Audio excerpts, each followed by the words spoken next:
আলাইকুম রহমতুল্লাহি আবরাকাত। সম্মানিত দর্শক মণ্ডলী, মুসলিম বিশ্ব অনুষ্ঠানে আপনাদের প্রত্যেকেই স্বাগত জানাচ্ছি। আমি জয়নুল আবেদিন। মুসলিম বিশ্ব অনুষ্ঠানে আপনারা ইসলাম চ্যানেল বাংলা স্কাই 784 আপনারা সবসময় দেখে থাকেন মুসলিম বিশ্ব অনুষ্ঠানটি। সেই মুসলিম বিশ্ব অনুষ্ঠানে আপনারা মুসলিম বিশ্বের বিভিন্ন বিষয়াবলী আপনাদের সামনে উপস্থাপন করে থাকি। প্রতি সপ্তাহে যা ঘটে, যা আমাদের দৈনন্দিন প্রয়োজন, দেখার প্রয়োজন, জানার প্রয়োজন এবং অ্যাডভান্টেজ ডিসঅ্যাডভান্টেজগুলো আমরা কিন্তু এই মুসলিম বিশ্ব অনুষ্ঠানের মাধ্যমে আমরা জেনে থাকি।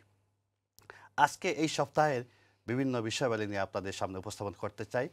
আমি সঙ্গে আছি মোহাম্মদ জয়নুল আবেদিন।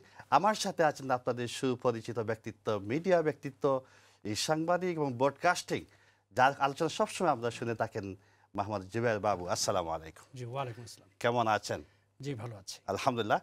আজকে মুসলিম বিশ্ব অনুষ্ঠান নিয়ে আপনার সামনে ইনশাআল্লাহ আপনি পর্যালোচনা করবেন এবং আমরা আজকে পর্যালোচনা করার আগে আমরা একটা সংবাদ দেখে আসি। দর্শক মণ্ডলী, আমরা শুরুতেই কিন্তু একটি সংবাদ দেখে নিব এবং সেই সংবাদের মাধ্যমে সেই সংবাদটা নিয়ে কিন্তু আমাদের আজকের আলোচনা করবেন, পর্যালোচনা করবেন, অ্যাডভান্টেজগুলো তুলে ধরবেন, ডিসঅ্যাডভান্টেজগুলো কিন্তু উনি তুলে ধরবেন। চলুন দেখে আসি।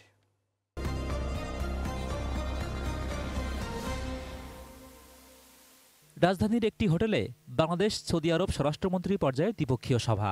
বাংলাদেশে দুদিনের রাষ্ট্রীয় সফরের শেষ দিনে সৌদি উপস্বরাষ্ট্রমন্ত্রী ডক্টর নাসের বিন আব্দুল আজিজ আল সাউদ এ সভায় অংশ নেন। বাংলাদেশের পক্ষে নেতৃত্ব দেন স্বরাষ্ট্রমন্ত্রী আসাদুজ্জামান খান। সভা শেষে স্বরাষ্ট্রমন্ত্রী জানান, বন্দি বিনিময় চুক্তি নিয়ে সৌদি আরব সরকারের আগ্রহের কথা। বাংলাদেশও এ নিয়ে আগ্রহী জানান তিনি। তারা প্রস্তাব করেছে দুই দেশের বন্দি বিনিময় চুক্তির কথা তারা প্রস্তাব করেছে। আমরা অনেক দেশের সঙ্গে আমাদের এই বন্দি বিনিময় চুক্তি আমাদের রয়েছে। আমরা সেইগুলো আমরা মনে করি এই চুক্তি আমাদের করলে আমাদের সুবিধা হবে। হজ যাত্রীদের জন্যও সুখবর জানালেন স্বরাষ্ট্রমন্ত্রী। আমাদের দেশে ইমিগ্রেশন সিস্টেম এখানে চালু হয়ে গিয়েছে। এইখানে ইমিগ্রেশন করে আর ওখানে আর মুহূর্তের জন্য অপেক্ষা করতে হয় না, আর গাড়িতে উঠে যায়। এবং রোড টু মক্কা বলে আরেকটা সিস্টেম চালু করেছেন তারা, যে তাদের লাগেজ, হজযাত্রীদের লাগেজগুলো এখানেই জমা দিয়ে দিবেন। তাদের নির্দিষ্ট যেখানে তাদের হোটেল কিংবা বাসস্থানের ব্যবস্থা হয়েছে সেইখানে তারা চলে যাবে লাগেজ। আমাদের এই যে হজের এই ব্যাপারটা আরও সুন্দর হয়েছে। আমরা আশা করি আমাদের হজযাত্রী যারা যাচ্ছেন তারা এই সুযোগটা অ্যাভেল করবেন এবং তাদের আজকে যে ইন্টেরিয়র মিনিস্টার সাহেব যে আসছিলেন, তিনি আমাদের সঙ্গে দুই দেশের সম্পর্ক বৃদ্ধির জন্য আরও কাজ করছেন এবং তিনি বলছেন যে আমাদের সম্পর্ক আরও বৃদ্ধি হবে, আরও স্ট্রং হবে। আমাদের 30 লক্ষ লোক, প্রায় 30 লক্ষ লোক সেখানে কাজ করছেন। 1973-74 সালে বাংলাদেশের পাসপোর্ট নিয়ে সৌদি আরবে যায় 69,000 রোহিঙ্গা, যাদের পাসপোর্টের মেয়াদ শেষ হয়েছে অনেক আগে। সেসব রোহিঙ্গাদের ঠিকানা কোথায় হবে এ নিয়েও আলোচনা হয় সভায়। তিনি আরেকবার আসছিলেন আমাদের সঙ্গে, তখন একটা দ্বিপাক্ষিক চুক্তি স্বাক্ষর হয়েছিল যে সৌদি আরবিয়ায় কিছু আমরা বহু আগে, দ্যাট ইজ 73-74 সনে আমাদের এখান থেকে কিছু রোহিঙ্গারা ওখানে গিয়েছিল। আমাদের সেখানে এর সংখ্যা কত আমাদেরও জানা নেই। তারা আমাদেরকে জানিয়েছিলেন প্রায় 69,000-এর মতো। সেটা তাদের দেশের নিয়ম অনুযায়ী পাসপোর্ট না থাকলে তাদের ফেরত পাঠাবে, সেই রকমই একটা কথা বলা হয়েছিল। তো সেই ক্ষেত্রে আমাদের সঙ্গে একটা চুক্তি হয়েছিল, তারা ফেরত পাঠাবে না, তারা সেখানেই থাকবে, কিন্তু শুধু রিনিউ করে দেওয়া পাসপোর্ট। সেই চুক্তিতে আমাদের সঙ্গে একটা মেমোরেন্ডাম অফ আন্ডারস্ট্যান্ডিং হয়েছিল। বাংলাদেশ থেকে আনসার বিটিভির সদস্যদের নিরাপত্তা কর্মী হিসেবে পাঠানোর প্রস্তাবের কথাও জানান স্বরাষ্ট্রমন্ত্রী। বাংলাদেশ হতে আমরা আনসার, তাদের সিকিউরিটি গার্ডের জন্য আনসার প্রেরণের কথা বলেছি। তারা এইটা পরীক্ষা নিরীক্ষা করে দেখবেন। আপনারা জানেন আনসারে আমরা গার্ড রেজিমেন্ট তৈরি করেছি আমাদের ভিআইপি প্রোটেকশনের জন্য।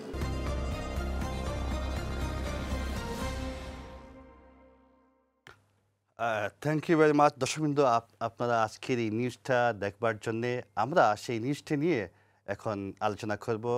আলোচনাতে অংশ নিয়েছেন, আমি আগেই বলছিলাম, যে বিশিষ্ট সাংবাদিক ও ব্রডকাস্টিং মোহাম্মদ জুবের বাবু।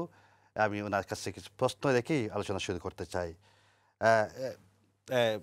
আজকে বিশিষ্ট সাংবাদিক আজকে উনি যে নিউজটা আমরা দেখে আসলাম সেই নিউজের মধ্যে আমরা দেখতে পেলাম যে রোহিঙ্গাদের ব্যাপারে বলা হয়েছে কিছু কিছু রোহিঙ্গা সৌদি আরবে গিয়েছিলেন, সেখানে যাওয়ার পরে তাদের পাসপোর্টের মেয়াদ চলে গিয়েছিল, কিন্তু সৌদি সরকার বলল যে তোমরা দেশে ফেরত যেতে হবে, কিন্তু দ্বিপাক্ষিক চুক্তির মাধ্যমে সিদ্ধান্ত হলো তাদেরকে ফেরত না পাঠানোর জন্যে পাসপোর্ট যেন রিনিউ করা হয়।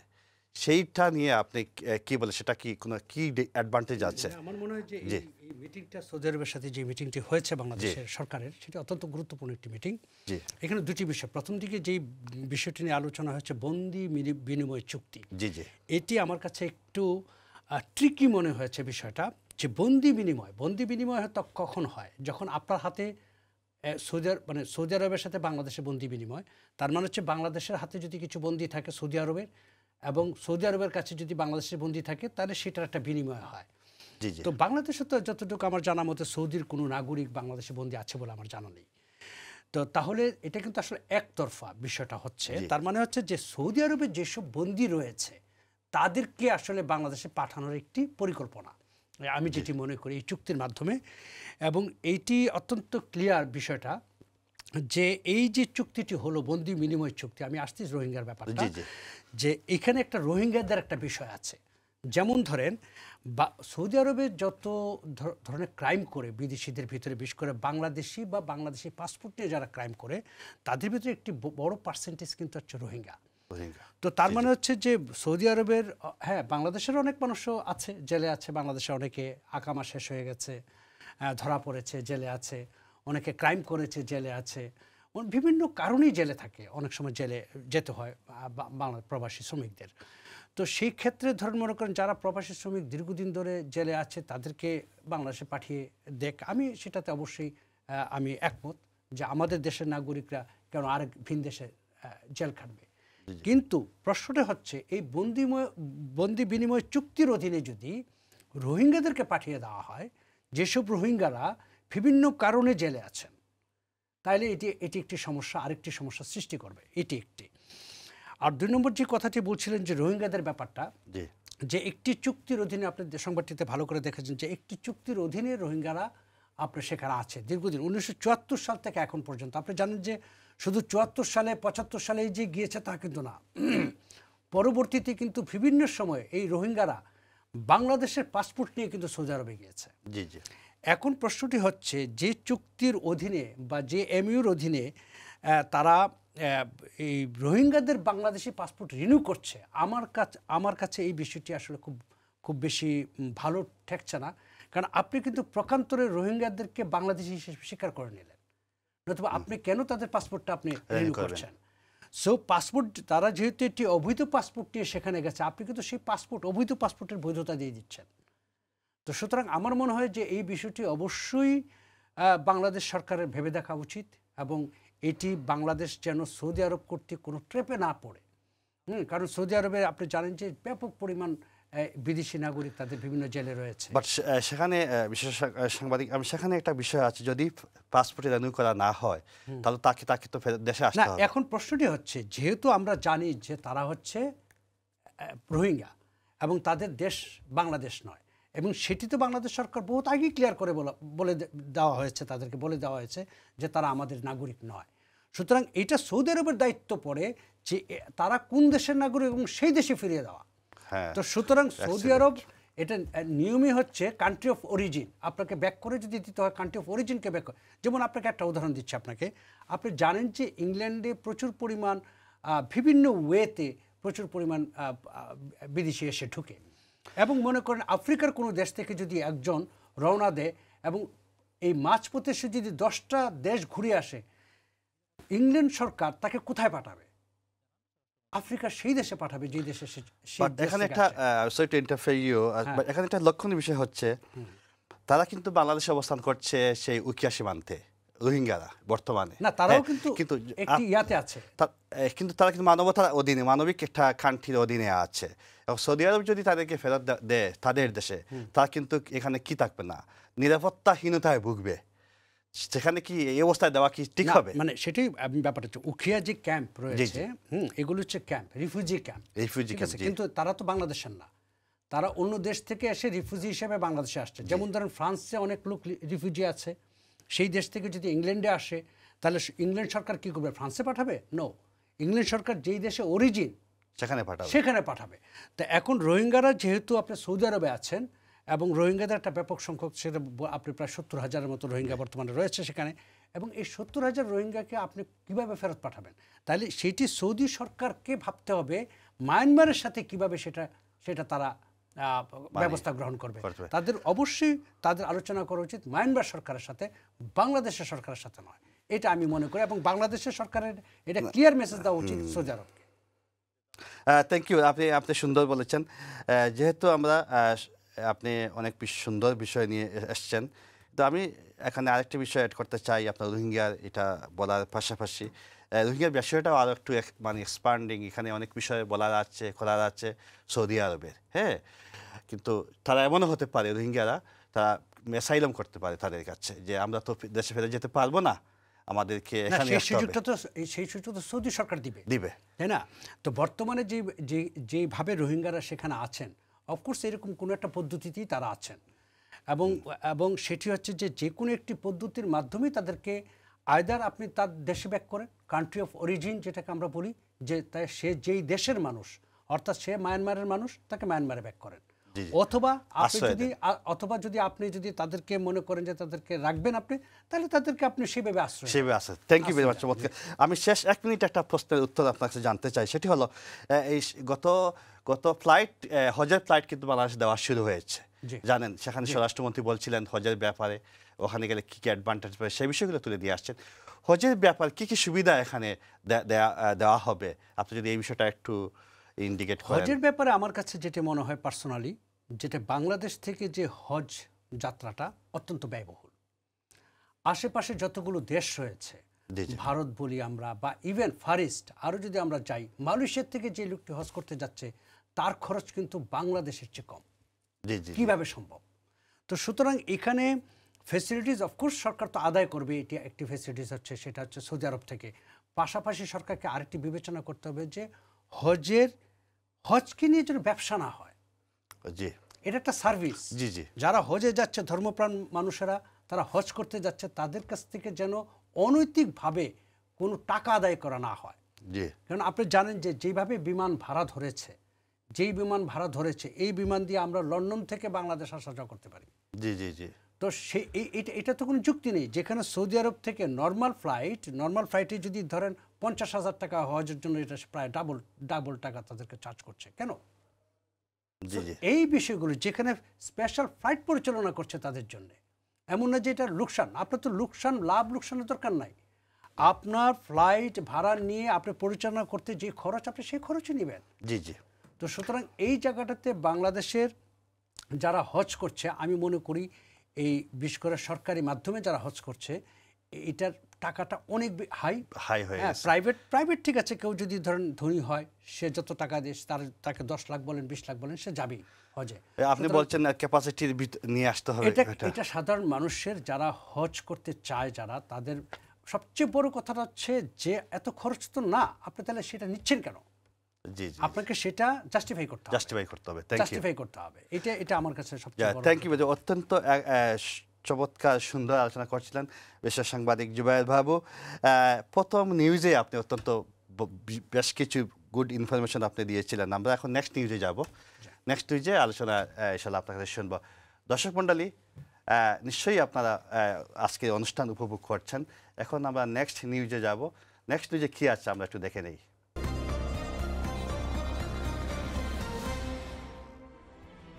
তুরস্কের প্রেসিডেন্ট রিসেপ তাইপ এরদোয়ানের এক চালেই উড়ে গেছেন ইসরায়েলের প্রধানমন্ত্রী বেনিয়ামিন নেতানিয়াহু। তুরস্ক প্রমাণ করে দিল ইসরায়েলি অর্থনীতির চাকার গতি চাইলেই তারা কমিয়ে দিতে পারে।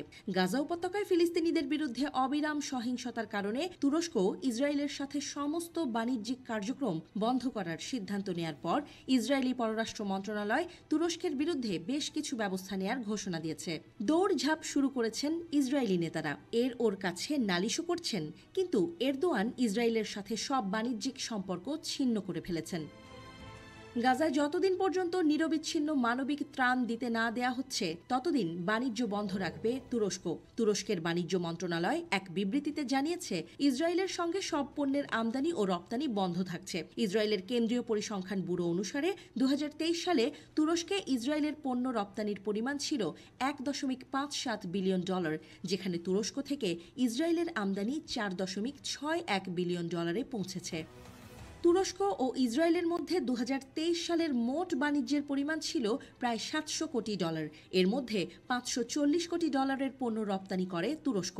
অন্যদিকে ইসরায়েল থেকে আমদানি করে $160 কোটি পণ্য। তুরস্কের রপ্তানি করা পণ্যের মধ্যে লোহা ও ইস্পাত অন্যতম।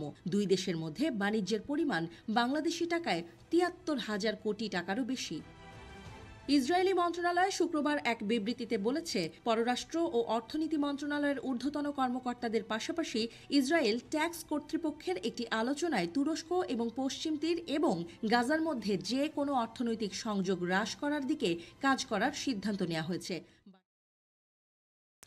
আসসালামু আলাইকুম রহমতুল্লাহি আবরাকাত। প্রিয় দর্শক, দেখছিলেন আজকের এই সপ্তাহের নিউজ। নেক্সট নিউজটা আপনার ভেরি ইম্পর্টেন্ট নিউজ, আপনারা নিশ্চয়ই বুঝতে পেরেছেন। সেটি হলো টপ অফ দি কান্ট্রি বলা যায়। সেটা হচ্ছে বর্তমানে গাজা উপত্যকায় যুদ্ধ চলছে ইসরায়েল মধ্যকার। সেই যুদ্ধের সময় বিভিন্ন মুসলিম কান্ট্রিগুলো তারা রোল প্লে করছে, ভূমিকা রাখছে ফিলিস্তিনের পক্ষে হয়ে। তুরস্ক তার ব্যতিক্রম নয়। তুরস্কে ইসরায়েলের সাথে সমস্ত বাণিজ্যিক সম্পর্ক ছিন্ন করে ফেলেছে এবং অসংখ্য অগণিত কিন্তু পণ্য সরবরাহ তারা ছিন্ন করে ফেলেছে। এই বিষয়টা অনেক লম্বা বিষয়। সেই বিষয়টা নিয়েই কিন্তু আমি বিশিষ্ট সাংবাদিক জিবাইর বাবুর কাছে যাব। আপনি যদি এই বিষয়টা একটু বলেন। না, এটি তো অত্যন্ত গুরুত্বপূর্ণ। বিশেষ করে এটি একটি, আমি যেটা মনে করি যে এটা ইসরায়েলের জন্য প্রচণ্ড একটা ধাক্কা। কারণ ইসরায়েলের বর্তমানে যেটি হচ্ছে যে আপনি যদি দেখুন, ইসরায়েলি কিন্তু ফাইন্যান্সিয়ালি কিন্তু দে আর ভেরি স্ট্রং। একটা ছোট্ট কান্ট্রি হলো, তারা ফাইন্যান্সিয়ালি খুব একটা স্ট্রং কান্ট্রি এবং তাদের বাণিজ্য কিন্তু সারা বিশ্বের সাথে, বিশেষ করে টেকনোলজির যে তাদের যে ব্যবসাটি এবং ইন্টারনেট কেন্দ্রিক তাদের যে ব্যবসা এবং বিশ্বের ম্যাক্সিমাম এই যে ইন্টারনেট যে সেবা প্রদান করে থাকে সেটা কিন্তু হাব কিন্তু হচ্ছে ইসরায়েল। তো এই যে তাদের কিছু ব্যবসা রয়েছে বিশ্বব্যাপী এবং এই ব্যবসাগুলো কিন্তু তাদেরকে প্রতিনিয়ত তাদেরকে আরও বেশি ধনী রাষ্ট্রে পরিণত করছে এবং যেই কারণে কিন্তু আসলে তারা পার্শ্ববর্তী সাধারণ মানুষ, এই যে ফিলিস্তিনিদের মতো সাধারণ একটি মানে দেশ এবং সাধারণ মানুষদের উপরে তারা যে বর্বরভাবে আচরণটা করছে এবং হামলা চালাচ্ছে বিকজ অফ দ্যাট। তো এইখানে যেটি হচ্ছে যে অর্থনৈতিকভাবে যদি ইসরায়েলকে দমন করা যায় তাহলে সবচেয়ে ভালো উপায় হচ্ছে ইসরায়েলের মেরুদণ্ড ভেঙে দেওয়ার। এবং এরদোগান যেই কাজটি করছেন সেটা কিন্তু আসলে ইসরায়েলের মেরুদণ্ডকে ভাঙার চেষ্টা করছেন। এবং আমি যেটা মনে করি, আপনি নিউজটাতে দেখেছেন, প্রায় 7 বিলিয়নের মধ্যে টোটাল তাদের ব্যবসা বাণিজ্য হয় তাদের। এবং সেখানে কিন্তু সিংহভাগ ব্যবসাটাই কিন্তু হচ্ছে তুরস্কের পক্ষে, কারণ তুরস্ক প্রদান করে, তুরস্ক বিক্রি করে ইসরায়েলের কাছে।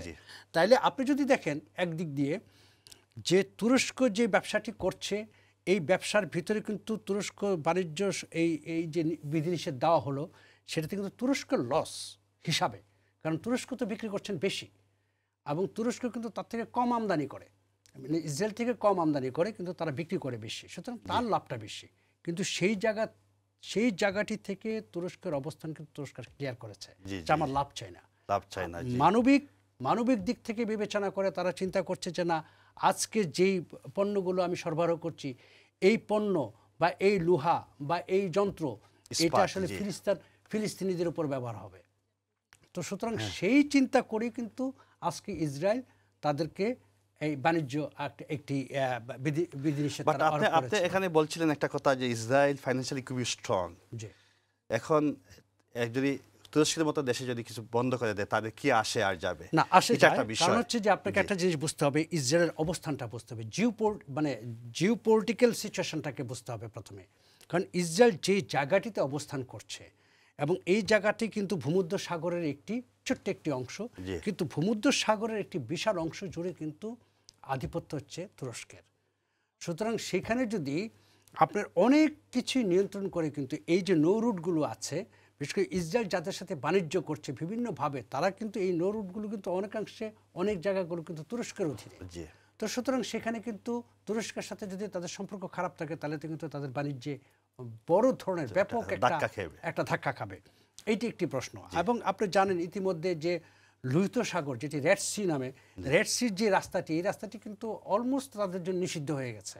কারণ হুদিরা যে হারে আক্রমণ করছে এই ইসরায়েলি আপনার ইয়াদের উপরে, জাহাজের উপরে, এবং সেই দিক থেকে কিন্তু তাদের যদি এশিয়ার দিকে তাদের পণ্য রপ্তানি করতে হয় বা কোনো কিছু রপ্তানি করতে হয়, সেটাও কিন্তু তাদের জন্য অনেকটা অসম্ভব হয়ে পড়েছে। ইসরায়েল কি করে? ইসরায়েল আসলে দেখুন, ইসরায়েল ছোট্ট একটা দেশ, এবং এই দেশে কিন্তু তাদের যে খুব বেশি রিসোর্স আছে তা কিন্তু না। তারা ম্যানুফ্যাকচারিং করে বেশি, তারা বিভিন্ন দেশ থেকে রিসোর্সগুলো নিয়ে আসে। র মেটেরিয়ালসটা কিন্তু বিভিন্ন দেশ থেকে তাদেরকে আমদানি করতে হয়। তারা 1 টাকার জিনিস এনে সেটাকে তৈরি করে তাদের মতো করে, তাদের সেটাকে ধরেন মনে করেন তাদের টেকনোলজি দিয়ে সেটা তৈরি করে সেটা তারা 3 টাকা বিক্রি করছে, 2 টাকা তারা প্রফিট করছে। এইভাবে তাদের ব্যবসাটা, মূল ব্যবসাটা। এখন এই জায়গাটা, এই যে তারা আবার সেটাকে, অর্থাৎ আপনি র মেটেরিয়ালস এনে সেটাকে প্রডিউস করে সেটাকে আবার আপনি এক্সপোর্ট করা, এই এক্সপোর্টের তো আপনার রাস্তা দরকার, রুট দরকার হবে। জি, তো সেই জায়গাগুলো থেকে যদি আপনি দেখেন আজকে রেড সি এবং আপনার ভূমধ্য সাগর, হ্যাঁ, এই দুটি জায়গায় যদি তাদের জন্য সুবিধাজনক না হয়, তাহলে কিন্তু তাদের টোস্টিং থেকে আরম্ভ করে সব কিছু কিন্তু হাই হয়ে যাচ্ছে, প্রাইসগুলো হাই হয়ে যাচ্ছে। সুতরাং সেই ক্ষেত্রে অবশ্যই তাদের একটা অর্থনৈতিকভাবে তারা কিন্তু ব্যাপক ধরনের একটা লোকসানে পড়তে পারে, এবং এই তুরস্কের এই একটি বাণিজ্য ঘাটতির কারণেই কিন্তু তাদের অনেক লোকসান হতে পারে। Thank you very much. আপনার কাছে আশপাশ ছোট্ট একটা ব্রেকে যেতে হচ্ছে। দর্শক মণ্ডলী, বিশিষ্ট সাংবাদিক এবং ব্রডকাস্টিং এবং মিডিয়া ব্যক্তিত্ব মোহাম্মদ জুবাইর বাবুর কাছ থেকে অত্যন্ত পর্যবেক্ষণমূলক আলোচনা আপনারা শুনতে পেলেন। আমরা ছোট্ট একটা ব্রেকে যাবো এখন, ব্রেকের পর আবার ফিরবো, আলোচনায় ফিরবো। ততক্ষণ আপনারা সঙ্গে থাকুন। আসসালামু আলাইকুম ওয়া রাহমাতুল্লাহ।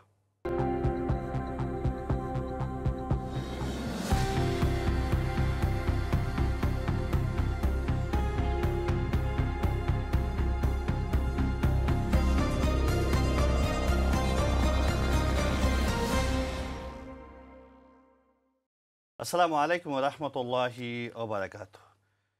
সুপ্রিয় দর্শক, বিরতির পর আবারও আমন্ত্রণ জানিয়ে আমরা উইকলি মুসলিম ওয়ার্ল্ড শুরু করতে চাই। উইকলি মুসলিম ওয়ার্ল্ডে এই অনুষ্ঠানে আজকে অতিথি হিসাবে আমাদের স্টুডিওতে আছেন সাংবাদিক জুবাইর বাবু। আমরা একটা নিউজ দেখে আসবো এখন। সেই নিউজ দেখার পরে আমরা জুবাইর বাবুর কাছ থেকে আলোচনা শুনে আসবো। চলুন দেখে আসি আজকের এই পর্বের news.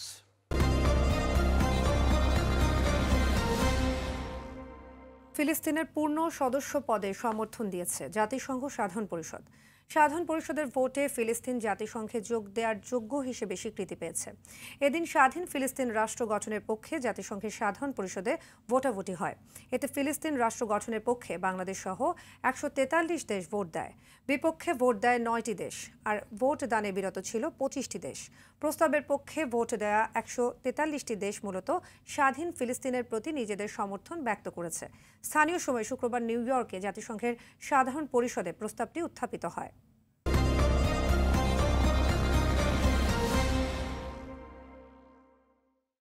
Thank you very much. দর্শক, নিউজটা দেখলেন।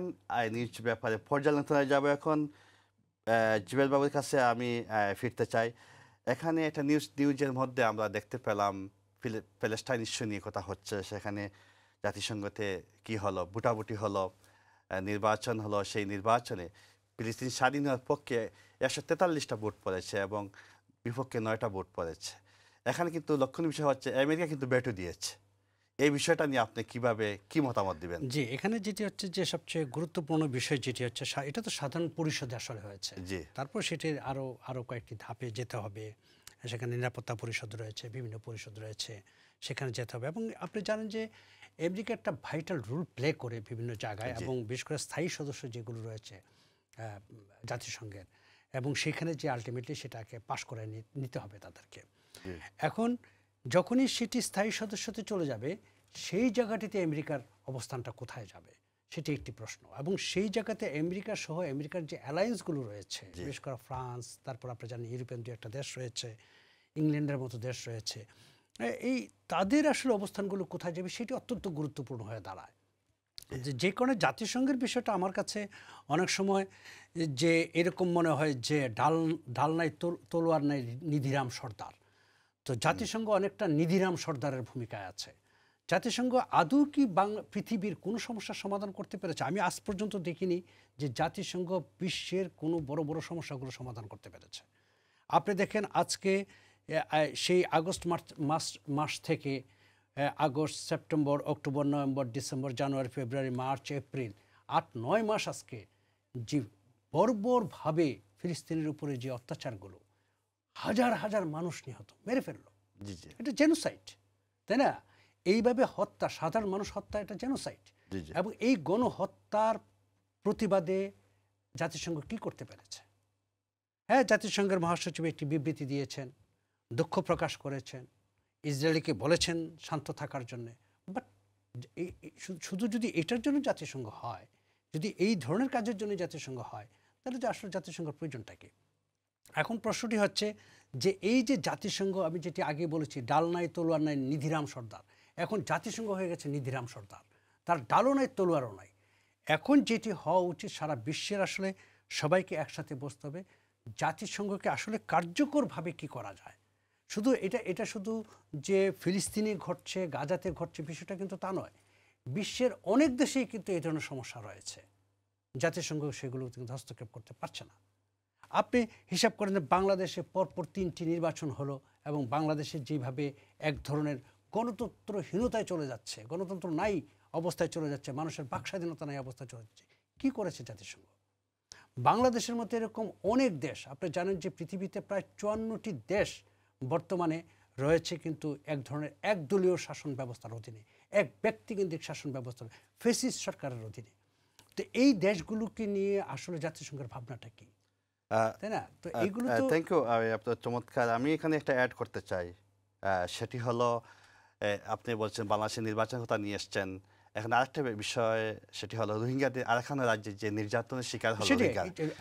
পুরো বার্মাতেই যেটি হচ্ছে, শুধু কি রোহিঙ্গা, বার্মাতে কিন্তু আমরা জানি যেহেতু রোহিঙ্গারা আমাদের একদম পার্শ্ববর্তী যে অঞ্চলটা, এই অঞ্চলটাতে রাখাইন রাজ্যে তারা থাকে বলেই আমরা হয়তো তাদের সম্পর্কে জানি। কিন্তু মায়ানমারে কিন্তু শুধু রোহিঙ্গারা না, মায়ানমারে এরকম অসংখ্য নৃগোষ্ঠী আছে যারা বার্মার সামরিক জান্তা দ্বারা নির্যাতিত, অনেক। এবং যেই কারণে কিন্তু শুধু একটি শুধু আমি, অফকোর্স আমরা মানবিক দৃষ্টিতে একটা হিউম্যান, মানে একজন মানুষ হিসাবে যদি আমরা দেখি, চিন্তা করি, তাহলে যার উপরে নির্যাতন হোক, আমরা মনে করি না যে কোনো নির্যাতনকারীরা তাদের পক্ষে আমরা যেতে পারি না, তাই না? তাইলে আমাদের কি করতে, যাদের উপর নির্যাতন হচ্ছে তাদের পক্ষে আমাদের অবস্থান করতে হবে। সে যেই ধর্মেরই হোক, যেই মানুষই হোক, সে তো মানুষ, সবার আগে মানুষ। তো সুতরাং সেই হিসাব যদি আপনি করেন যে জাতিসংঘের অবস্থানটা কি, জাতিসংঘ কি করতে পেরেছে, এটাই আমার প্রশ্ন ছিল। আমি একটু অ্যাড করি, আপনি বলছেন জাতিসংঘ কি করতে পেরেছে এবং সে নিধিরাম সরকারের মতো বসে আছে, শুধু সংসদ সবাই মিটিংয়ে বসলেন, একটা বিবৃতি দিয়ে দিলেন, সেটাই কি শেষ? তারা কি রোল প্লে করতে পারে, আর আপনি কি মনে করেন? না, সেটাই এখন যেটি হচ্ছে যে জাতিসংঘের যেহেতু তাদের যে বর্তমান তারা যে আইন দ্বারা চলে, সেই আইনের আওতায় তাদের আসলে এর চেয়ে বেশি করার কিছু নাই, তাদের হাতে ডাল নাই, তাদের হাতে তলোয়ার নাই। তা এখন যেটি হচ্ছে যে সারা বিশ্বের যেসব দেশগুলো রয়েছে, যারা জাতিসংঘের মেম্বার রয়েছে, তারা উচিত হচ্ছে জাতিসংঘকে এই ধরনের কাজে যেন তারা সরাসরি হস্তক্ষেপ করতে পারে, জাতিসংঘকে সেইভাবে তৈরি করা। এটি একটি। দ্বিতীয় নম্বর হচ্ছে, আবার তখন প্রশ্ন আসতে পারে যে যায় লঙ্কায় সে হয় রাবণ।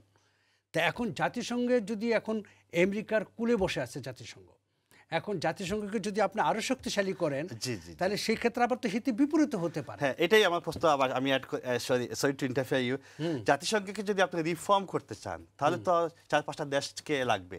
তারা যদি ভেটো দিয়ে দেয়, যেমন আমেরিকা, ফ্রান্স, যারা ভেটো দিয়ে, তখন রিফর্ম কি করা সম্ভব হবে? এখন ব্যাপার হচ্ছে যে দেখুন, জাতিসংঘ কেন তৈরি হয়েছিল এবং এই জাতিসংঘের তৈরি হওয়ার পেছনে ব্যাকগ্রাউন্ড যদি আপনি দেখেন, এটি কিন্তু এই যে ইউরোপ, আমেরিকার এইসব মারামারির কারণেই কিন্তু জাতিসংঘ আলটিমেটলি তৈরি করতে হয়েছিল তাদের। ঠিক আছে, এখন তারাই এটাকে নিয়ন্ত্রণ করছে।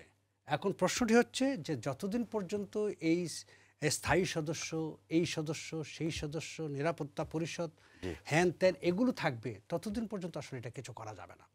এইটাকে প্রত্যেকটা আপনার সদস্যদের সমান অধিকার দিতে হবে জাতিসংঘে। আমেরিকা যদি সদস্য, আমেরিকা তো ভোট একটা, তাই না? সাধারণ পরিষদে তার কিন্তু ভোট একটি, বাংলাদেশেরও ভোট একটি। তাহলে আমেরিকার যেই মানে থাকা উচিত, মানে আপনার যতটুকু রাইটস থাকা উচিত জাতিসংঘে, বাংলাদেশের ততটুকু রাইটস থাকতে হবে। এইভাবে যদি জাতিসংঘটাকে গড়া যায়, এইভাবে যদি জাতিসংঘটাকে তুলে ধরা যায়, তাহলে হয়তো জাতিসংঘ কিছু করতে পারবে। আদারওয়াইজ আমেরিকার পকেট থেকে বেরিয়ে এসে জাতিসংঘ কতটুকু কী করতে পারবে, এটা এই যে আপনার ধরেন শান্তি মিশন যেটিকে বলে ওরা কিছু পরিচালনা করছে, সেটাও কিন্তু এক ধরনের যে খুব ভালো, হ্যাঁ, কিছু কিছু দেশে যুদ্ধ, যেখানে অনেক দীর্ঘদিন যুদ্ধ লেগেছিল, সেই সব দেশগুলোতে কিছু কিছু কাজ করেছে। যেখানে ধরেন মনে করেন ব্যাপক মাইনিং করা হয়েছিল, সেই মাইনিং অপসারণ করা হয়েছে, নানান ধরনের কাজ করেছে। বাট এইগুলো আসলে জাতিসংঘের কাজ কিনা, জাতিসংঘের আসলে মুখ্য কাজ কী হওয়া উচিত, আমার মনে হয় এখন যেহেতু প্রথম বিশ্বযুদ্ধ গেল, দ্বিতীয় বিশ্বযুদ্ধ গেল, এখন কিন্তু আমরা অপেক্ষা আছি তৃতীয় বিশ্বযুদ্ধে। সুতরাং তৃতীয় বিশ্বযুদ্ধ লাগার আগেই কিন্তু এই জাতিসংঘকে আমার মনে হয় আবার একটি রিফর্ম করা খুব জরুরি দরকার। থ্যাংক ইউ ভেরি মাচ, অত্যন্ত চমৎকার বলছিলেন। আমরা এখন নেক্সট নিউজে চলে যাব ইনশাআল্লাহ। আমরা দর্শক মণ্ডলী, আমরা এখন পরবর্তী নিউজ দেখতে চাই, চলুন দেখে আসি।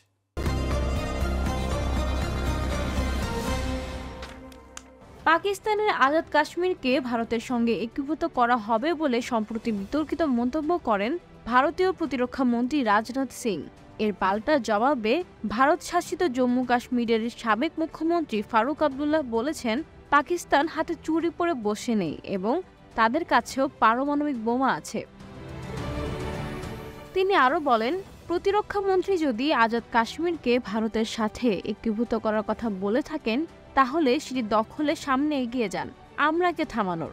কিন্তু মনে রাখবেন, পাকিস্তানও চুরি পরে বসে নেই, তাদের কাছে পরমাণু বোমা আছে এবং দুর্ভাগ্যবশত সেই পরমাণু বোমা আমাদের উপর পড়বে।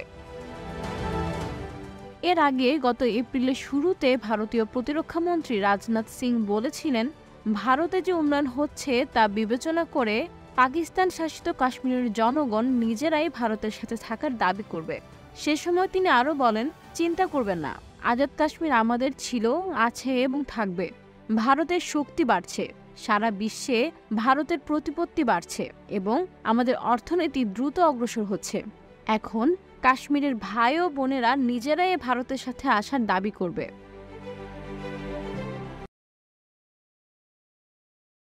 Thank you very much. Jewel বাবু ভাই, আপনি দেখছিলেন এই যে নিউজটা, সেই নিউজটার মধ্যে অনেক বিষয় ফুটে আসছে, খুব সংক্ষেপে আমরা দেখছিলাম। আমরা বেশ কিছুদিন দেখে আসছি যে ভারত যে কাশ্মীরের যে ইস্যুটা, সেটার প্রতি পাকিস্তান খুব বেশি করে জোর দিচ্ছে এটাকে থামানোর জন্য বা একটু পর্যায়ে নিয়ে আসবার জন্য। এবং পাকিস্তান অনেক সময় ঘোষণাও দিয়েছে আমাদের হাতে পারমাণবিক আছে, যেন সামনের দিকে আর না যাওয়া হয়।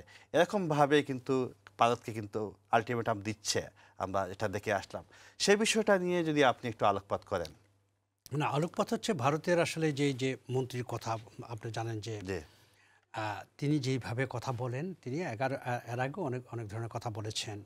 সেটি হচ্ছে যে ভারতবর্ষ, যেটি হচ্ছে যে পুরনো ভারতের মানচিত্র, আপনারা জানেন যে ইতিমধ্যে তারা মানচিত্রটি বাংলাদেশ সহ, ইনক্লুডেড বাংলাদেশ টাংলাদেশ সব সহ, পাকিস্তান সহ, তারা কিন্তু একটি মানচিত্র তৈরি করেছে, মহাভারতের মানচিত্র তৈরি করেছে।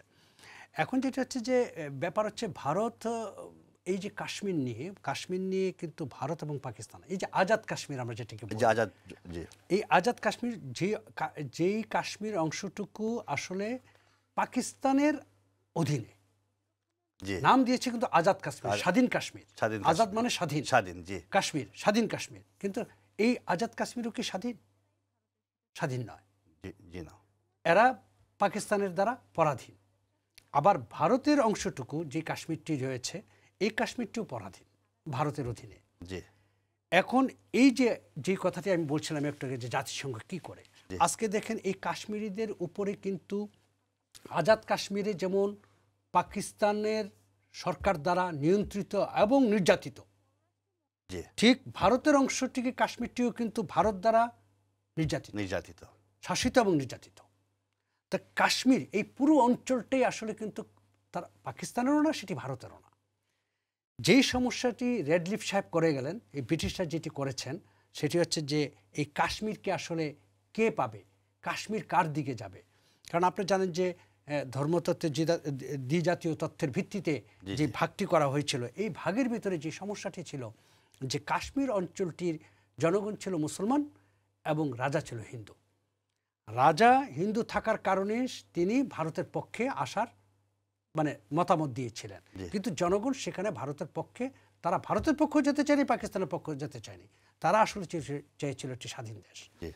তো বাস্তবিক অর্থে যদি আপনি চিন্তা করেন যে কাশ্মীরের সমস্যা আমি মনে করি একটি, সেটি হচ্ছে যে সমস্ত কাশ্মীর নিয়ে একটি স্বাধীন দেশ।